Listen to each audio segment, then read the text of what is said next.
All right, welcome to launch day again here at Invite Press. Today we are so excited to announce the launch of Jesus Unbranded. This is 2 books in one.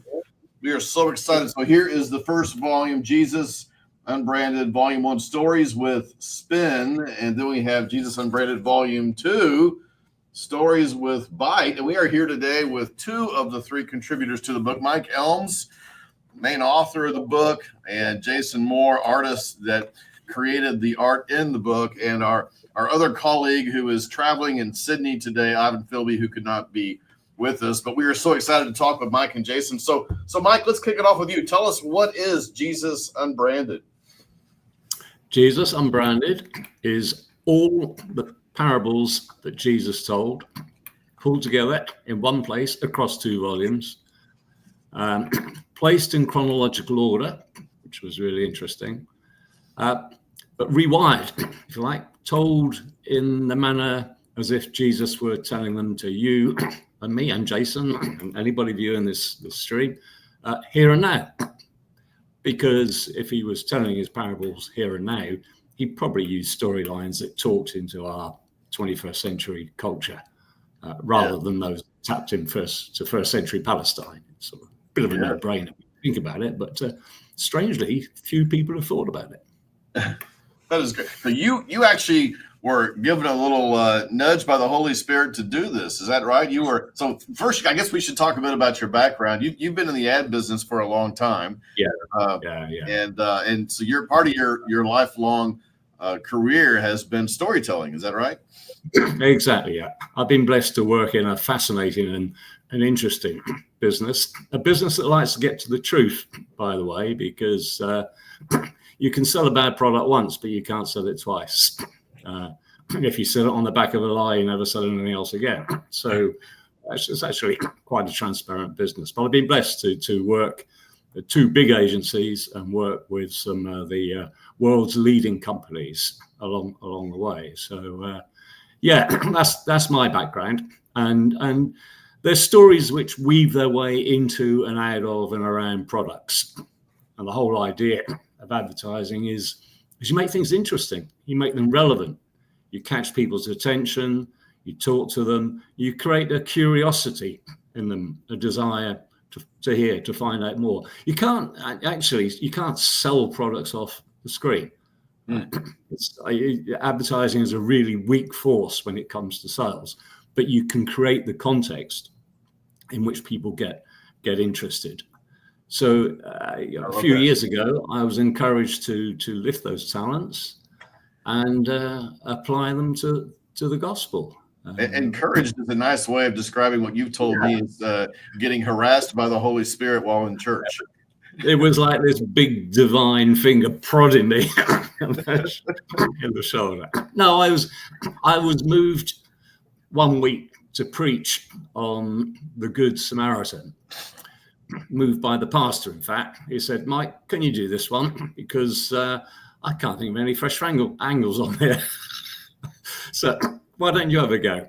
So I looked and I thought, we just know this story inside out, backwards, upside down. And then just the thought struck me, but what if we were to hear it today? How would Jesus tell it to us? And so we recast it. I mean, the Good Samaritan, most people wouldn't know a Samaritan if they tripped over one. I mean, and we're losing nuances as to why a Good Samaritan was just an oxymoron. You know, it's the Jews, the only Good Samaritan was a dead one. So, and so over here, it gave birth, when I preached on it here, it gave birth to the compassionate Millwall fan. Millwall being a sports team with an unruly brand of supporters. Villagers are quite scared when Millwall come to play on their doorstep and bring their enduring fans with them. So that might be in the States like an Eagles fan or something, you know, might throw a... It speaks a Cowboys fan, yeah. That's you've just alienated half the Super Bowl audience for us there, Len. Personally, I love anybody that knows me knows I'm a Cowboy fan, so I just had to get that in today. That's okay. Just keep going. But obviously the Millwall fan won't work in the States. So there are a few people there who will get it, but not that many. So we just recast it for Jesus Unbranded, and he's become the caring Russian ultra. And if you know anything about Russian ultras, they are pretty much the vicious of the most vicious. So the idea of a caring, so just if you put him into the role of the Good Samaritan, suddenly the story rewrites itself. Yes. And brings it very close to home to people, because it's quite shocking. Let me step back just a bit and kind of give some context for our viewers today. We got connected through our mutual friend, co-author Ivan Philby, through another friend, Shane Bishop, to produce this. And I got so excited when I saw your original work, which you had done for your UK audience. We decided to recreate this in a way that might make more sense as you're describing for an American audience. One of the questions that then came into play as we began to look at this project was, how do we create art that makes sense in the States? And right at the time we were discussing this, AI was blowing up. The ability to create images through AI was something new. So I immediately thought of our friend Jason Moore, who released a book last fall called AI in the Church. And so we contacted Jason and said, hey, what would it look like to create art for these parables? And so that started this conversation that turned into a three-way project. And it's hard to show on the screen. Oh, thank you. Look at that. There he is. Well done, Jason. There's one of them. The book is laid out like magazine style, and all the art in here is really kind of based on these pieces. So each one of the parables has kind of a core image then, Jason, that you produce. So do you want to talk about that process? Sure. And I'll just back up to say that my memory was that you and I had a phone call one night, and I was telling you about the amazing things that you can now do with image generation. And you kind of said, hey, I got this really interesting project that maybe we could use AI for, because is it 37 parables? Is that the 39, but we've collapsed two into it to twin them up. Yeah. And so the idea of trying to capture 39 or 37 different stories is really tough. I mean, if you're going to try and do stock photos, it's really hard to get specific stock photos that would communicate what you're after. And of course, you could create original art in a traditional way, but that's a pretty huge project as well. So AI was sort of the perfect opportunity for us to tell these stories. And of course, Mike led the way, and he helped me understand some terms that I was not familiar with. I didn't know what a Russian ultra was prior to depicting one on screen. And the punters, that was another one. I'm like, what's that now? And we had a whole conversation about yachts. And I'm like, well, yacht means something different here, I think, than what it means there. So it was a fun education hanging with you over the course of this project and bringing your vision to life through these images. The first one you did. Oh, yacht, sailboat. There we go. All right. Yeah. I was wanting to point out the first image that, Jason, you probably could pull this up directly, but the first image we used as a test when we were thinking through this was this image of an old Mustang. For the parable with two tales of when new into old won't go, which is the parable of the wineskins, if I remember correctly. Did I get that right? Yep. Yep. You did. Yeah. Yeah. Let me see. Can I bring that up? Oh, that's a different one. Well, you keep talking. Let me just say that I was really keen with this book to make it as realistic as possible, so that when you look through it, you were confronted with images and scenes, scenarios from the 21st century. So ideally, I would have gone out and shot photos. I wanted photographic. I wanted it to be real in there. But as Jason says, it's just logistically and financially, it's sort of beyond the means. So for the UK edition, we did a reasonable job with sort of computer painting, but then AI, I mean, the images, when I saw them, it just blew my mind. It brought the whole thing alive. I mean, it was Len's idea, credit to him, but it's Jason really brought it. to see it come to life. Here at our mother organization for Invite is the church, St. Andrew Methodist Church here in Plano, Texas. And St. Andrew's going to do a sermon series on these parables here starting in a few weeks. And I want to mention, too, this is a good time to mention, Mike, that you have produced kind of a study course, I think is what we call it, for 9 of the parables in the sequence. So 6 of these will be featured here locally at our church. But right now for the next week, if you sign up through the site there, so if you go to inviteministries.org, you can receive a free copy of that study guide, free of charge to pastors and leaders. If you go to the Jesus Unbranded there on inviteministries.org to get that. So that would be a perfect way, I think, to be able to apply this book and these parables to your church if you're in a position of church leadership someplace. Yeah, I'm so keen that we do this, because we did this with a number of churches in the UK who used the book to run a series of sermons on parables. Those then fed into home groups, which is I wrote for them. They were home group, small group studies. And it just brought the whole thing back alive again. And then some churches went further and bought bulk copies of the book so that church members could pass them on, generally to families and friends. And also they could be distributed at outreach events like Alpha courses or seeker services. So there's a whole package of things. And these are such a good way to connect people with the gospel, mainly because it's the way Jesus connected most people with the gospel. That's right. But they're stories, and they're good stories. And they're eternal stories, and yeah, stories are the easy way to draw people in.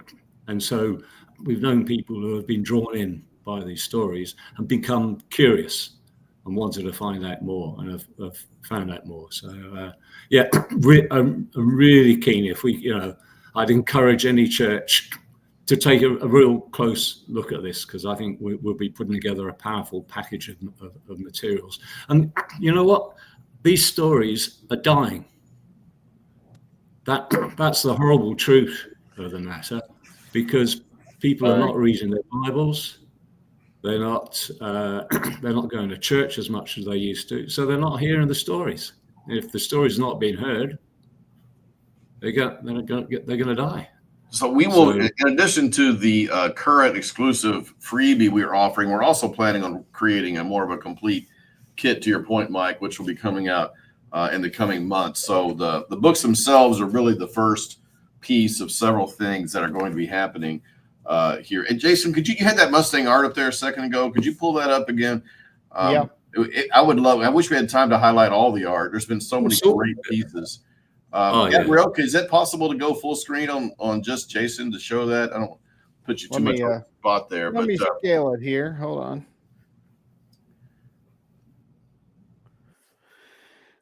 Well, and I'll just add to the conversation for a moment that we were talking about the idea of going out and taking pictures and all that. And I think some people do have this misunderstanding about AI that it's you type something in and you get it in an instant. Some of these images took me, 15 or 20 hours to create one of them. And then others actually came together pretty quickly and were not as difficult. But, there are some of them that, like, I'll show one more here. This one's probably, hold on, I got to scale it because of the size of the images. This one to me is one of my favorite images in the whole book. And it's mainly because that would have been an impossible shot for us to get, to go up in an airplane and hire a crew. And, you can't find a stock photo like that. And Mike, maybe you could say something about the story behind this one. But I think the beauty of being able to use AI was that we could get something that was pretty photorealistic and that told a story that was interesting and different and you'd never find in a stock photo. Yeah. Yeah, that one, by the way, is the parable of counting the cost. Right? And the no good do gooders were a bunch of people who decided to go out and do a big free fall jump for charity, and then one of the guys bottled it at the last minute. That blew the whole thing. He hadn't thought it through. Which is, if you go and read the parable of the counting of the cost, that's basically what Jesus was saying. But let me point out, Mike, as I'm listening to you and we're watching this art, Jason, that you have produced. Part of the benefit and the beauty of these books is that each one of the parables is presented over the course of multiple pages. So we have the lead art, we have the new version, Mike, of your parable, and then it's followed by the original version of the parable, and then there's an opportunity to reflect on that. You've written some reflections, and then a space you can actually write in the book. Here's some notes about it. So it's designed to be a book that's as beautiful as a coffee table book, if you will, but also something that's very useful in the sense that you can actually write in it and use it for your own study and edification as well. And Jason, that Oscar one you just showed, that might be my favorite one. I mean, Mike, I've got a lot of favorites here, but that Oscar one, I remember when I read that one, that was, boy, I thought, oh man, the story's good, isn't it? Yeah, it's a good tight story. Yeah. And really certainly, that's places of honor at the wedding feast, by the way. So yeah. And I was going to say that's certainly an image we could never have gotten. We couldn't have, arranged for that. no. And what was kind of fun about the process of putting these together was like, this is still, I mean, AI is maturing daily, maturing very quickly. This was early on. And so there were new tools coming on the scene all the time. And so I discovered a tool that would let me get fine details, like all those hairs on his head there and all that. I was pushing as much as I could the boundaries of what AI could do, and feel pretty. These images, I haven't looked at them in a while. They stand up. I think they tell the stories well, and it was Mike and I had many sessions of brainstorming back and forth, and me drawing sketches and holding them up to the screen and saying, "Mike, this is kind of what I'm thinking," and it was such a fun collaborative process. Yeah, and I sort of rewrote, or certainly readjusted a few parables in the light of the image because it made me see things differently. So that's, I mean, you do, Jason. You use AI like an artist uses his sketchbook. You use AI to generate a rough image, and then you spend hours in the studio working on it. So, AI, I think, don't let it belittle your own artistic interpretation and input. Well, thank you. That's my intent. Mike, I would love for you to just this one was one of my favorites too, because of the story connected to it. And you told me when you saw this image, you had an emotional reaction to it. Do you want to say anything about that? Yeah, well, that's the plaza. Yeah. Well, tell them about your connection to there. Well, I stayed at the plaza. I'm trying to think of what was my other connection, Jason. Well, that was it. But you just told me that when you saw it, it kind of took you back to that moment. I think you even told me that you felt a little choked up when you saw it the first time because that was a time in your life you were staying there regularly and all of those things. And that's AI generated. That's not a stock photo. I mean, I had to do a lot of work to work without violating any copyright or anything. I had to kind of rebuild that, but then also create that scene. And it was also the vehicles in it and all of that were not present day, but a little bit older. So there was some stuff I did to try and make it kind of capture the story that you were after. And for me, that was like an aha moment that even if this is artificially generated, you can have very real emotion attached to the experience of reading the story, seeing the image, and bringing those two things together, especially for you, since this was a place that you actually visited.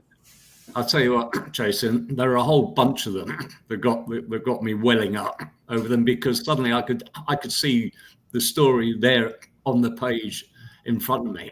And as you know, an image is worth umpteen thousand words, right? But so it was just a dream. That part of my dream came true, and that's God blessing.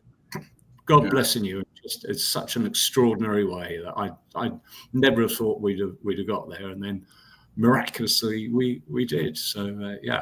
I remember before the book came out, and I first had this idea based on the things that Jason had sent me, and knowing Jason's work, but knowing that most people didn't know Jason's work in this context, I would tell people, like, we're going to do the images with AI. They would look at me like, what are you talking about? That's going to be a disaster.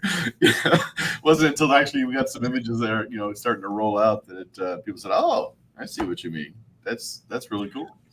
So at this point, I have to issue an important disclaimer. Right? There was no AI involved in the writing. Yes. Not on. I don't do chat. What's it called? Chat GPT. Okay. Yep. I just don't. I don't use AI.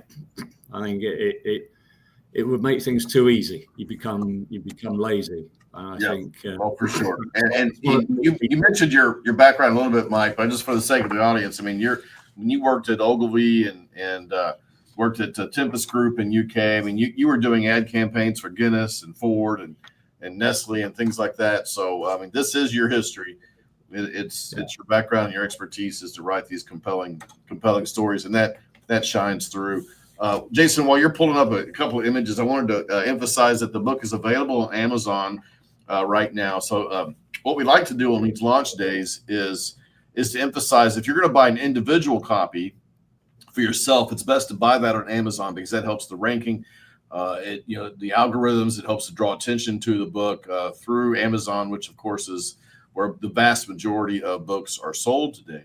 But I also want to mention that on inviteministries.org, we have our site set up for bulk discounts. So if you want to use this in your small group setting to really explore the parables, don't buy 10 or 20 copies on Amazon, because that will hurt you. We have discounts built in to provide you some savings if you were to go to inviteministries.org. So that's our recommendation there in terms of how many you want and what you're using it for, then one of those two locations. Of course, it's also available on Barnes & Noble and wherever books are sold today as well. So that's what we like to do here on launch day. Jason, what other kind of art do you have there? This was another one of my favorite images from the book. And, again, to me, it feels very photorealistic, but to be able to take that coin, and this one had a title where it's like, what are we going to do with this? How are we going to make this work? And I think I sketched this out, and Mike and I went back and forth and felt like it worked. But Mike, do you want to say anything about this particular one and give them a sense of what that image represents? Yeah, well, it's the hidden pearl, right? Power of the hidden pearl, and there's, and I think, don't know, this one is going to get me welling up, because this is the parable of the lost coin, right? But I set this in a reality, and the reality was a time when my wife Valerie lost her wedding ring. And it wasn't just any wedding ring; it had been a grandmother's wedding ring. And I just remember the way we searched and searched and searched for it. Sadly, it didn't have the happy ending that the parable has. We never found that wedding ring. And the galling thing is, gold is indestructible. Gold goes on and on. So somewhere it is laying there, waiting to be found. But I can tell you, if we would have somehow find it now, if somebody found it and said, "Oh, I heard you might have mislaid one of these," we would be ecstatic, right? But that's just a fraction of the joy there is in heaven when a lost soul turns. See, this is bringing back memories. You would tell me each of the stories, and I would be so inspired by just listening to you tell me, and then I'd get to go and create an image that would try and capture how well you were telling these stories that felt so relevant. And we need to do another book, Mike, so I can listen to you tell stories again. It's funny you should say that, Jason.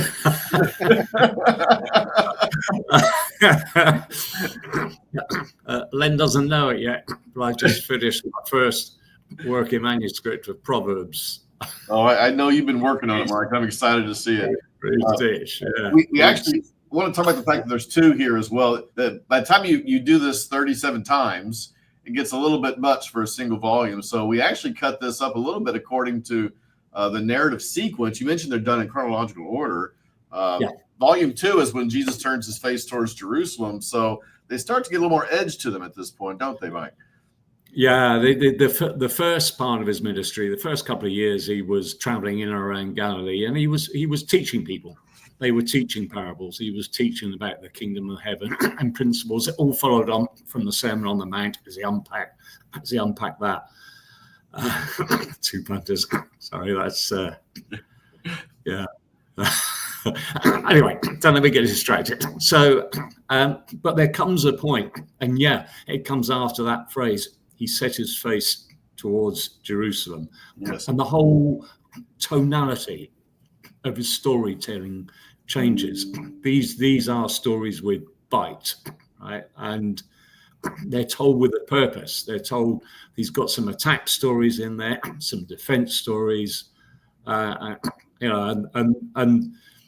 as I say, the tonality is completely different. You haven't asked yet why we called this Jesus Unbranded. Well, answer that question. That's a good question. It's a good question to have asked. The reason we did is that, as I mentioned, we set this in chronological order. Now, there are various takes upon what that chronological order is. He pays you money, you take the choice. We went for one which started with the new wine in new wineskins, right at the start of Jesus' ministry. I've come to do new things a new way. Coincided with his first miracle, turning water into wine at Cana. It ended with the sheep and the goats as his last parable, which was all about Judgment Day. So that worked for me. And then we threaded them in chronological order. The advantage of that is you get more context for the parables, but you also see through the parables what Jesus was doing at each stage of his ministry. You get more drawn into the depth of it, and you get to travel with him. And I realized that as I came to the end of this exercise, I had walked with Jesus through the whole of his ministry, and I'd heard him speaking to me as he spoke then, which is important because in the century since then, all sorts of people have grabbed a hold of the Christian faith of Jesus, have added to it, changed bits, grabbed it for their own agenda. That'd be good or bad, but it's changed. And I found the same thing happened with brands along the way. Successive marketing regimes and ad agencies would grab it and they'd add bits to it and they'd move it on and they'd change other bits until suddenly it was a bit of a mess, really. And on more than one occasion, we got called in to such brand. Guinness was one of those. And you had to go right back to the start of the brand and say, what made it what it was in the first place? You'd strip all that away, you go right back and say, what were the origins of this? And we called that process unbranding. Stripping away the layers, like taking the varnish off the table so you could get to see the real wood beneath it, stripping it back to the unbranded Jesus, the authentic Jesus, the real Jesus. That's so good, Mike. Hey, that's something that comes through the book. It has for me anyway, and other people have said similar things about it. So. This is probably a good opportunity to talk about Ivan a little bit while he's not here. Talk about he's not here. We can say what we like. So tell us about his contribution to this process, Mike, and what was so important for you. Well, Ivan, I met him for various reasons at the House of Lords. So in the bar at the House of Lords, we went to an event there, and I think he was attached to me because he thought I might have some money that I could pass over. Well, I said, I don't have any of that, but I got some other resources. But anyway, we got chatting, and I gave him, when he found out I'd written a book, I gave him a copy of it. And he came back to me, he actually loved it. And then he said, you know what, Mike, you should do this he's an American Brit, by the way. He spent as much time in the States as he has in. He was born in Kings Lynn in Norfolk, but he's mid-Atlantic now, right? And he said, "You should do this for our friends in the States." I said, "I'd love to, but I know about the States. I've been there dozens of times from business holidays, running marathons, and what have you. But I've never lived there. I've never been inculcated in it, and I still can't speak the language fluently." So I said, how about you and I, Ivan, get together and do that? And he said, "Okay, fine. Well, let's find out if it's worth it, first of all. I'll pass a copy of the UK book over to Shay, and maybe you'll pass it to his publisher. And if we get a bite, then it's worth putting the effort in." And lo, we got the bite. And that, Ivan brought an understanding of the culture, and that's so important, because if Jesus were telling the parables in Britain, he would talk them into the Brit culture. If he's telling them in the States, he'd talk into the US culture. In Australia, he'd talk into the Australian culture if they had one. But I got lots of cousins in Australia. So he brought that cultural understanding. He also brought theology. Now, I'm a lay preacher. I think I'm a reasonable lay preacher, but Ivan's got qualifications. He's got proper theology around him, and that was Mike, really important. Mike, I can forge you some with AI. I can make it look really real. He's a good guy to know, right? I don't need it. No, I mean, I passed the UK book through, several theologians because I wanted it checked. But Ivan brought that US mindset with his own theological qualifications and directly into the authorship process. So that was invaluable. And he just brought a lot of fun. We had a lot of laughs. We got very close. We're now good mates, and he made it all so enjoyable. God bless Ivan. We wouldn't be here now if it weren't for Ivan. So that's someone else got sent my way. Yeah, that's great. I appreciate you saying that. I also want to highlight, we had an endorsement we wanted to show. I think, Gabrielle, if you still have that. Mike, Ivan, and Jason know Jesus is not boring. I love that. They introduce his parables as modern-day stories with arresting images that kept me reading. I couldn't put the stories down, by Dr. Hank Voss at Taylor University. So thank you, Dr. Voss, for that endorsement.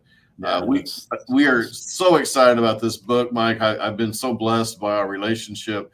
It's finally hit the street. Today is the day. It's been a long time coming.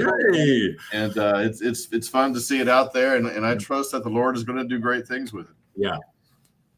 I should say, we need to keep these stories alive. And I think that's something the whole church with a capital C should be able to get behind. Let's keep these stories alive. That means they've got to be read. They've got to be read to other people. Other people have got to read them. We've got to push back into the culture. There are too many people that think the tortoise and the hare is a parable that Jesus told. I don't know why I'm laughing. It's terrible, but it's true. Well, and Mike, I just want to say what a pleasure it was working with you, and thank you for entrusting me with helping you bring your spin on these parables to life. It was a real joy to get to collaborate with you and to really push the envelope as much as we were able to do. Yeah, a lot of people think creativity comes out of hard work and grinding away. I think it comes out of fun. When you're having fun and doing something which fires your imagination, and we've all had a lot of fun doing this project. Yes. Joy, I think, would be perhaps a better word. That's a fruit of the Spirit, isn't it? And I think there's a lot of joy gone into the book. There's surprisingly, there's quite a few smiles as it goes through it, and a few tears in the stories as well. So It's a great. I think I may have lost about the equivalent of a week of sleep on some of these things, but if you know me at all, you know that's not atypical. But fun is right. Jason, I want to acknowledge to the world that how much I value your prodigious talents and what you have done for this book and making it better. It would not be where it is without your involvement. And I know you actually, to say too, that you did it during a time in which you were doing about 20 other things. So sleep was the thing that got lost in that mix. But the result is beautiful, and hopefully you have recovered. I have, and I'm tired from other things now. But I will also just add one other, fun but unexpected thing at the end was that Mike, you had a vision for the cover, and then we decided to make it 2 covers. That sort of came out of the day that we all met together in Dallas. I was just showing you all what images I was creating images on the fly, and you described a scene of Jesus amongst a crowd of people gathered in the city somewhere. And I just kind of punched something up real quick. And that was just for us to kind of wrap our heads around what could be done. And then at the end, we kind of came back to, could we make those things the cover? And of course they're new images. I also feel like, and we were probably wrapping things up, so maybe I need to just be quiet now. But I remember having such a great brainstorming conversation on the whiteboard, because I think when we all flew to Dallas, there was a different title for the book. And by the time we were done with that meeting, we had drawn some things on the whiteboard and crossed out Unbranded and Rebranded, or Rebranded was crossed out with Unbranded or whatever. But just I said I'm not here to rebrand Jesus. That is definitely not the case. If anything, I said I'm here to unbranded, and they went, got it. Yeah. Somebody went out and crossed out "re" on the whiteboard and wrote "UN" on it. Unbranded. Yeah. And so you can actually see the ghost of the "re" on the cover, I think. But, yes. I'm not here to I just wanted to acknowledge. I just wanted to acknowledge the serendipity of that moment and everything that came after that with going with 2 volumes and just the creative process and is it Diana it did the layout work in the book as well, which looks really nice. And so the design it was a great collaboration of a bunch of great people.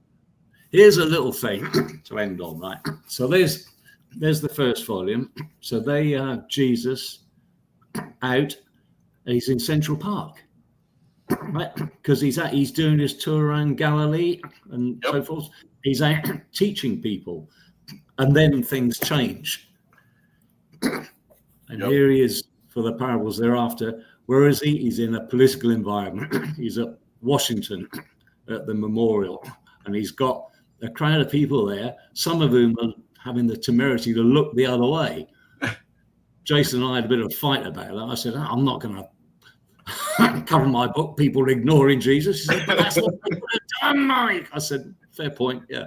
So it's just little details like that I think you can see how we've all been inspired by it.